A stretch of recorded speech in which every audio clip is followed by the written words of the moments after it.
19h45, la barrière Info Soir. Messieurs, dames, bonsoir et bienvenue à cette nouvelle session d'information du mercredi 27 mars 2024. Les candidats à la Umrah Ramadan édition 2024 au titre de la coordination FNACHO et COSAPEL ont effectué leur premier vol à destination des lieux saints.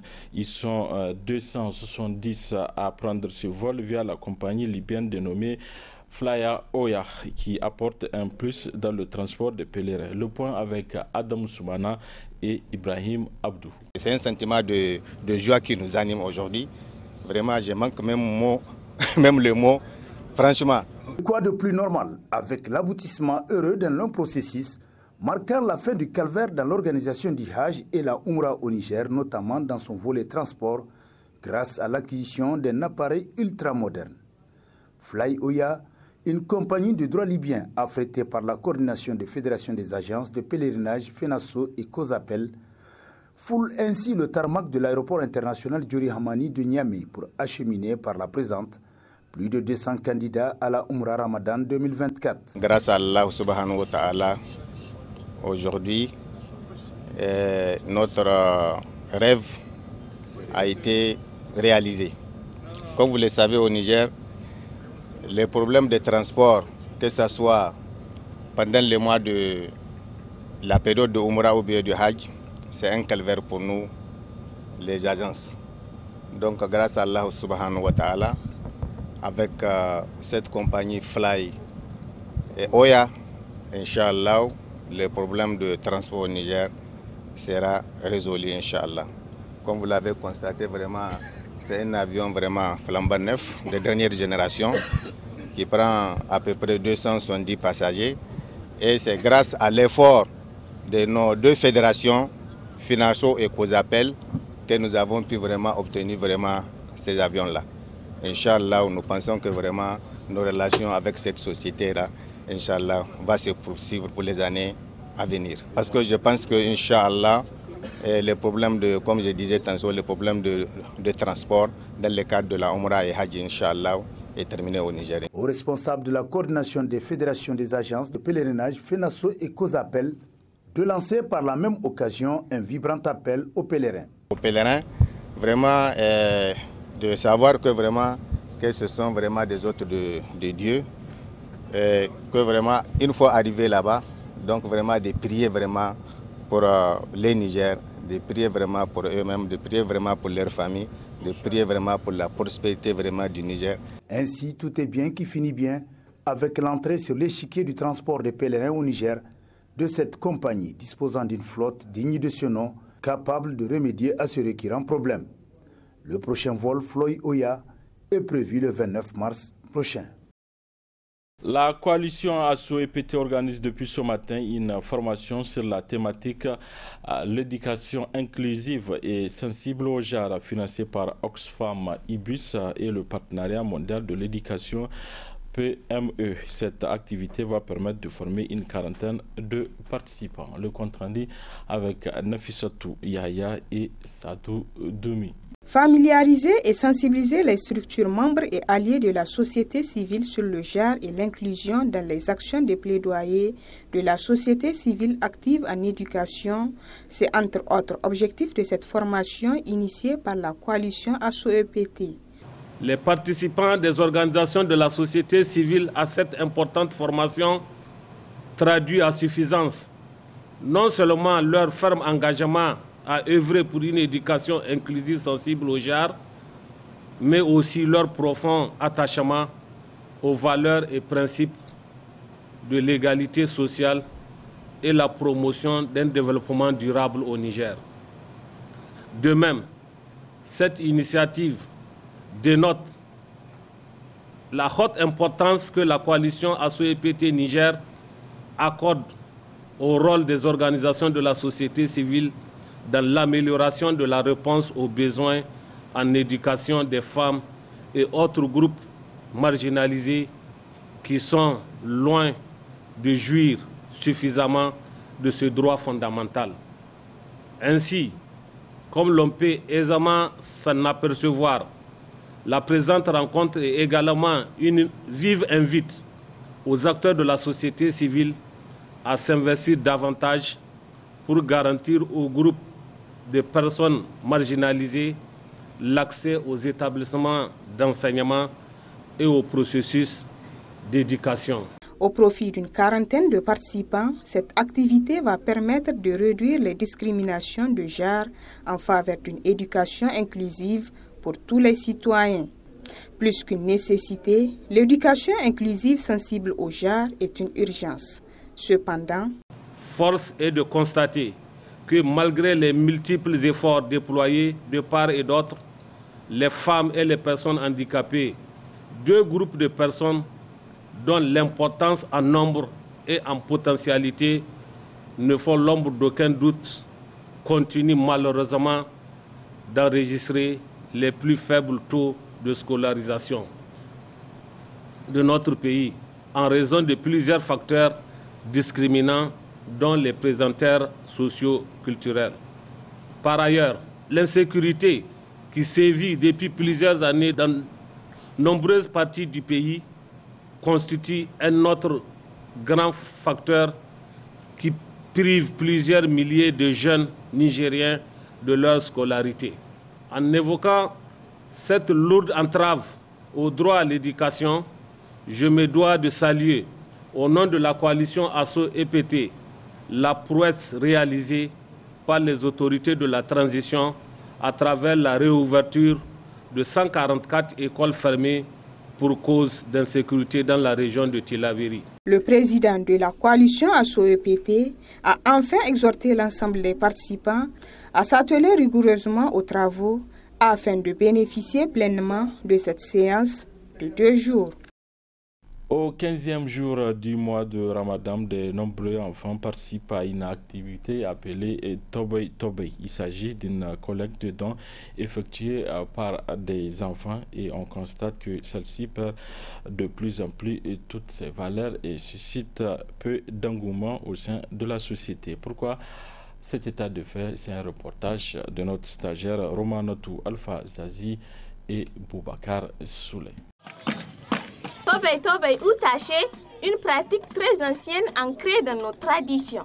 Elle se passe une fois par an et elle débute au 15e jour du mois béni de Ramadan. Ainsi, dans les quartiers, les jeunes, notamment des enfants, s'organisent par groupe. Ils se maquillent pour se rendre méconnaissables avec des accoutrements très bizarres, sous une ambiance carnavalesque, pour faire le tour de la ville en passant maison en maison pour animer et au retour, ils reviennent avec des cadeaux. Une pratique purement traditionnelle. La collecte, souvent, elle est partagée, mais ce qui est important, ce n'est pas la quantité de ce qui a été collecté, que ce soit d'un point de vue liquidité, argent, que ce soit d'un point de vue nature, mais des moyens d'un point de vue naturel qu'ils ont pu quand même amasser. Mais ce qui est important, c'est le geste, la contribution que les uns et les autres donnent vis-à-vis de ces jeunes-là et qu'ensemble, ils arrivent quand même à être en communion. En communion dans ce mois béni de Ramadan qui réclame à ce que les gens se remettent ensemble et qu'ils comprennent que nous sommes une Oumma islamique, que nous constituons une force en nous-mêmes et que nous devrons être solidaires les uns vis-à-vis des autres. Donner, quelle que soit la quantité, est très important. Refuser, c'est ça qui renvoie effectivement à des actes qui ne sont pas réellement islamiques. Donc, quand il faut donner, ça renferme davantage les relations, mais c'est de ne pas faire en sorte que cela soit une profession et de là découle effectivement malheureusement la mendicité. Ainsi, à partir du 15e jour du mois de Ramadan, toutes les nuits, ces groupes de jeunes se retrouvent pour aller à la quête. Une pratique ancestrale qui se passe partout au Niger. Cependant, de nos jours, celle-ci perd de plus en plus toutes ses valeurs et suscite peu d'engouement au sein de la société. Pourquoi cet état de fait? L'anthroposociologue explique. La régression de ce phénomène est réellement observable de nos jours. étant entendu que nos sociétés s'urbanisent, les villes s'urbanisent davantage et ça crée des liens fortement éloignés entre les gens, de telle sorte que les enfants sont perçus appartenant qu'à leurs propres parents plutôt qu'à la communauté. De plus en plus, on assiste malheureusement à ce phénomène, à cette vision. Et ce nouveau paradigme, dans une certaine mesure, est compliqué dans le sens où les gens craignent de s'approcher même des enfants d'autrui. Et c'est la raison pour laquelle souvent les gens préfèrent prendre leur distance. Chacun veut s'enfermer dans sa famille et ne s'occupera que de ses propres enfants à lui. Il n'a rien à voir avec les enfants des autres. Et ça, c'est le développement de la ville, l'urbanisation qui entraîne l'individualisme au détriment de la solidarité, quelle que soit sa forme. Tobe ou Taché, une pratique de divertissement et de solidarité qui renforce la cohésion sociale et les liens fraternels. À la fin de cette pratique, les objets et l'argent collecté sont partagés entre les membres du groupe ou utilisés à d'autres fins. Place à présent au rendez-vous hebdomadaire de la chronique judiciaire dont le numéro d'aujourd'hui traite du contentieux administratif, un sujet qui est abordé par Maître Maman Lawali dans Batouré, membre droit sans frontières. Très bonne réception à vous.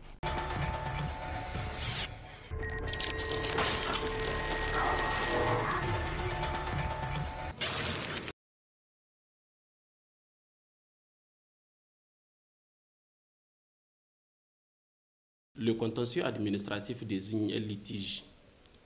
Il est administratif lorsqu'il se rapporte à un procès auquel sont parties les personnes morales de droit public en général ou en particulier les litiges qui naissent des activités de nature administrative, quelles que soient les parties au procès, qui sont soumis à une juridiction administrative par application des règles de forme et de fond relevant du droit administratif. Donc cette définition a 5 centres d'intérêt qui vont nous permettre de faire le contour de la matière. Premièrement, les litiges sont classés de manière classique en 2 grandes catégories. Il y a le contentieux de poursuite et ensuite le contentieux de recours. Au niveau du contentieux de poursuite, c'est l'administration elle-même qui est la plaignante. Mais ces contentieux n'étant pas développés dans les pays francophones et plus particulièrement au Niger, il ne sera pas abordé, mais nous allons beaucoup plus approfondir notre analyse sur le contentieux de recours. Il comprend 2 grandes subdivisions. Il y a le contentieux de pleine juridiction et ensuite le contentieux de l'excès de pouvoir. Au niveau du contentieux de l'excès du pouvoir, il y a 4 recours. Il y a le recours pour excès de pouvoir, il y a le déféré préfectoral et il y a le recours en appréciation de la légalité et enfin le recours en déclaration d'inexistence juridique. Donc au niveau de recours de pleine juridiction, le recours de pleine juridiction est beaucoup plus diversifié que le recours pour excès de pouvoir. Donc, dans cette catégorie, il y a 2 sous-branches. Il y a le recours objectif de pleine juridiction et le recours subjectif de pleine juridiction. Le recours objectif de pleine juridiction a trait à une décision administrative que le requérant demande à l'administration d'annuler, de modifier ou réformer ou de rapporter à y substituer une autre décision au besoin. Donc, ces genres de recours sont notamment le recours électoral, les recours fiscaux, les recours des édifices menaçant ruine. Ensuite, deuxièmement, je disais tantôt qu'il y a le contentieux objectif et le contentieux subjectif. Au niveau du contentieux subjectif, c'est quand le requérant demande à l'administration de la réparation d'un préjudice qu'il estime avoir subi. Donc, à ce niveau, il a demandé la condamnation au juge de condamner l'administration à une somme déterminée. Donc, c'est en quelque sorte le recours contractuel et extra-contractuel de l'administration. On désigne ces recours sous l'expression responsabilité administrative. Deuxièmement, les autorités administratives sont prioritairement concernées, mais en dehors d'elles, de particuliers qui se voient confier la gestion d'un service public peuvent être à l'origine d'un contentieux administratif. Ensuite, toute autre institution nationale, Assemblée nationale, Cour constitutionnelle, peuvent provoquer un recours, peuvent provoquer un contentieux administratif. Au regard des portées de nature administrative qu'ils mènent, par exemple dans leurs relations avec les agents qu'ils emploient. Donc, en cas de recours incident de la part du juge judiciaire, on parle aussi du contentieux administratif. Et souvenez-vous, il y a un de nos chroniqueurs qui a développé la question préjudicielle et ensuite la question préalable lors des numéros passés. Donc, à ce niveau, je vais revenir là-dessus, comme la question préalable, c'est celle que le juge peut trancher lui-même. Et ensuite, la question préjudicielle, celle que le juge ne peut pas trancher, il va falloir qu'il se dessaisit au profit du juge compétent. Donc, c'est dans cette circonstance qu'on parle du recours incident de la part du juge judiciaire. Donc, en matière d'appréciation de la légalité, plus précisément dans ce cadre du recours pour excès de pouvoir, il va, quand la question se présente devant lui, il va se dessaisir au profit du juge de l'excès de pouvoir, comme lui, il n'est pas compétent pour apprécier la légalité, ou bien il n'est quasiment pas compétent pour apprécier la légalité d'un acte la question de l'acte qui est posé devant lui. Troisièmement, l'administration peut mener des activités en se plaçant dans les mêmes conditions qu'un particulier. Et dans ces conditions, la répartition de compétences contentieuses se pose sur la base d'un critère d'une gestion publique par opposition à la gestion privée. Quatrièmement, le juge judiciaire concurrence âprement le juge administratif dans des matières qui relèvent de la compétence de celle-ci. Et en contrepartie, lui aussi, le juge administratif érode un pan non négligeable de la compétence du juge judiciaire. Par exemple, en matière de protection des droits fondamentaux et des libertés publiques.